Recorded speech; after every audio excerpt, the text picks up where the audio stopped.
ഇതാണ് കേട്ടോ സരസ്വതി മണ്ഡപം എന്ന് പറയുന്നത്. അപ്പോൾ ഇവിടെ വന്ന് കളിക്കുന്നതും അതുപോലെ വായിക്കുന്നതും പാടുന്നതും എല്ലാ കലകളുടെയും നാഥയായിട്ടുള്ള സരസ്വതി, അതുപോലെ കൊല്ലൂർ മൂകാംബിക ദേവിയുടെ മുന്നിൽ വരാൻ കഴിഞ്ഞതിലും ഹലോ ഗൈസ്. അപ്പോൾ നമ്മളുള്ളത് കൊല്ലൂർ മൂകാംബിക ക്ഷേത്രത്തിലാണ്. അപ്പോൾ ഇതാണ് ഇവിടുത്തെ കാഴ്ചകൾ കേട്ടോ. നമ്മളുള്ളിലൊക്കെ കയറി തിരക്കില്ലാണ്ട് തൊഴുതു. ഇപ്പോൾ തിരക്കായിട്ടുണ്ട്, നന്നായി തൊഴാനൊക്കെ പറ്റി. നല്ല സമയത്ത് വന്നതും ഇന്ന് ദശമീൻ്റെ നവരാത്രി ആരംഭമൊക്കെയാണ്. അപ്പോൾ അതുകൊണ്ട് ഡാൻസ് ചെയ്യാൻ പറ്റിയതും ഒക്കെ നല്ലൊരു സൗഭാഗ്യമായി. അതേപോലെ തന്നെ സരസ്വതി മണ്ഡപത്തിലുണ്ടായ ഡാൻസും കാര്യങ്ങളും ഒക്കെ നല്ല അനുഭവമായി മാറിയിട്ടുണ്ട്. എന്തായാലും നമുക്ക് സൗകര്യമായിട്ട് നമുക്ക് അവിടെ നിന്നുള്ള ബസ്സും കാര്യങ്ങളൊക്കെ ഉണ്ടായിരുന്നു. മണ്ണാർക്കാട്ടിൽ നിന്ന് ആണ് ഞങ്ങൾ ബസ്സിൽ പോകുന്നത്.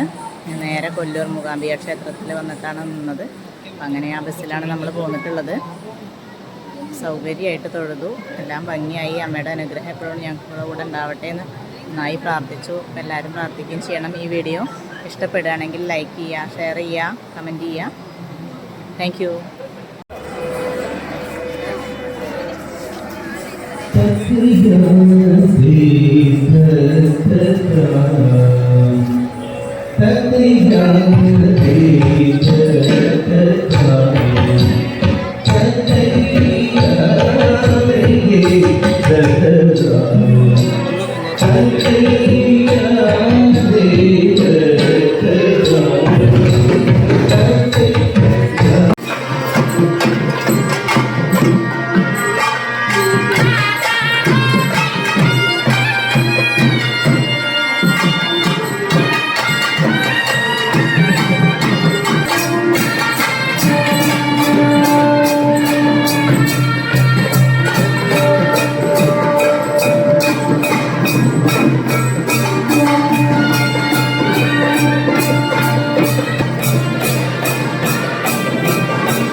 നമസ്തേ കാളികാളി മഹാകാളി ഭദ്രകാളി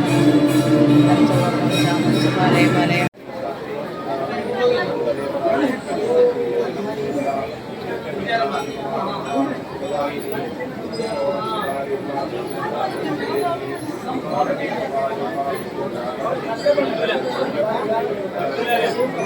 അപ്പോൾ ഗൈസ്, ഇതാണ് മൂകാംബിക ക്ഷേത്രത്തിലെ പ്രസാദം കൊടുക്കുന്ന സ്ഥലം. പ്രസാദം എന്ന് പറഞ്ഞാൽ അന്നപ്രസാദം കേട്ടോ. മൂകാംബിക ക്ഷേത്രത്തിലെ പ്രസാദകൂട്ടാണ് ഇവിടെ നടക്കുന്നത്. ഉച്ച സമയത്ത് ഇവിടെ ചെന്നാൽ വന്ന ജനങ്ങൾക്ക് മൊത്തം ഭക്ഷണമുണ്ട്. ഞങ്ങൾ കഴിച്ചിട്ടുണ്ടായിരുന്നു. അപ്പോൾ അറിയാത്തവർക്കൊക്കെ ആയിട്ടാണ് ഇത് പറഞ്ഞു തരുന്നത്. അപ്പോൾ ഇവിടെ വന്നാൽ ഉച്ചയ്ക്ക് വൈകിട്ടൊക്കെ ഭക്ഷണമുണ്ട്, പ്രസാദമായിട്ട് തരുന്നുണ്ട് കേട്ടോ. പായസം അടക്കമുള്ള ഭക്ഷണമാണ്.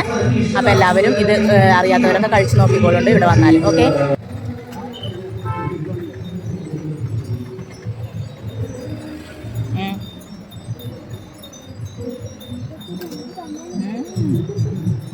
ദുർഗ സ്റ്റോറാണ് കേട്ടോ അത്. മൂകാംബികയിലുള്ള ദുർഗ സ്റ്റോറിൽ എല്ലാവിധ സാധനങ്ങളുണ്ട്.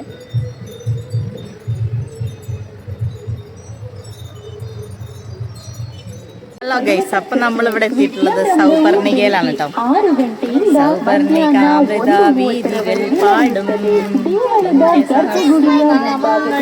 ಮದುವೆ ಕಾರ್ಯಕ್ರಮವನ್ನು ಮಾಡಲಾಗುವುದಿಲ್ಲ. ಈ ದೇವಳದಲ್ಲಿ ನಿತ್ಯವೂ ಮಧ್ಯಾಹ್ನ 12 ಗಂಟೆಯವರೆಗೆ ಉಚಿತ ಭೋಜನ ಪ್ರಸಾದದ ವ್ಯವಸ್ಥೆ. അങ്ങോട്ട് പോണ്ട പൊന്നെ, ഇവിടെ ഇങ്ങനെ കളിക്കാം. ഒഴുക്കുണ്ട് കേട്ടാ. ಪ್ರತಿಮೆಯನ್ನು ಮಾಡಿಸಿ ದೇವಿಗೆ ಸೌಪರ್ಣಿಗೆಯಲ್ಲಿ ഞങ്ങൾ കുളിക്കാൻ ഇറങ്ങി.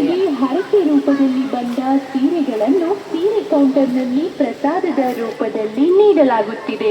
ಸೌಪರ್ಣಿಕ ಸ್ನಾನಘಟ್ಟದಲ್ಲಿ ഞങ്ങൾ സൗപർണികയിൽ കുളിയൊക്കെ കഴിഞ്ഞു. ഇനി നാട്ടിലേക്ക് പോവാണ്. ഇതാണ് നമ്മളെ മൂകാംബികയിലേക്ക് വന്ന ബസ്. മൂകാംബികയിൽ നിന്ന് പോകുന്ന ബസ്സാണ് കേട്ടത്. വന്ന ബസ്സും തന്നെയാണ് മിന്നൽ KSRTCയുടെ. അപ്പോൾ 8 മണിക്കാണ് ഇവിടുന്ന് അങ്ങോട്ട് എടുക്കുന്നത് കേട്ടോ.